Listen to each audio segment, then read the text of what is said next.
আজকে আমাদের আসন সমঝোতা অনুষ্ঠান এখানে শুরু হয়ে গেল।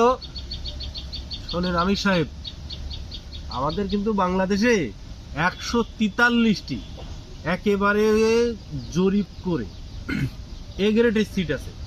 অবশ্যই বিষয়টা আপনারা কিন্তু মাথায় রাখবেন। এক গোষ্ঠী মারা শেষ। আচ্ছা আচ্ছা, ওটা আমরা ভাবি দেখবো, ঠিক আছে, সমস্যা নেই। তাহলে আমি এখন আসনের সংখ্যাগুলো আপনাদের সামনে পড়ে শোনাচ্ছি। জাকপা 2টা, এবি পার্টি 3টা, এলডিপি 5টা, এনসিপি 30টা, ইসলামী আন্দোলন 45টা, বাংলাদেশ জামাতে ইসলামী 180টা। তাহলে আজকে আমাদের সমাবেশ আমরা এখানে সমাপ্তি ঘোষণা করছি। আমির সাহেব দাঁড়ান, তাহলে আমাদের কি প্রধানমন্ত্রী পদ দেবেন নাকি রাষ্ট্রপতি? ভাই একটু ধৈর্য ধরেন। হুজুর, আমরা আগে সরকার গঠন করি, সবাই কাঁধে কাঁধ রেখে একসাথে সরকার গঠন করার পরে এটা চিন্তা করব। এ নিয়ে টেনশন করার দরকার নেই, সব ঠিক হয়ে যাবে। তা ভালো থাকেন সবাই, আসসালামু আলাইকুম। ঠিক আছে, ঠিক আছে।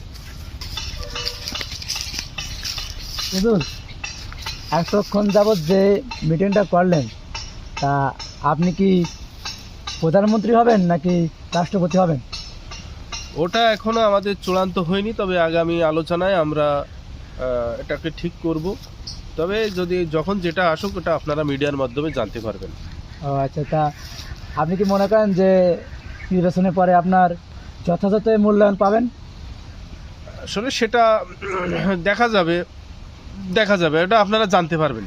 ঠিক আছে, এখন আমি আসি। আচ্ছা, ধন্যবাদ। কথা তো খারাপ ছিল না, ভোটের পরে দেখা গেল আমার আর দাম দিলে না।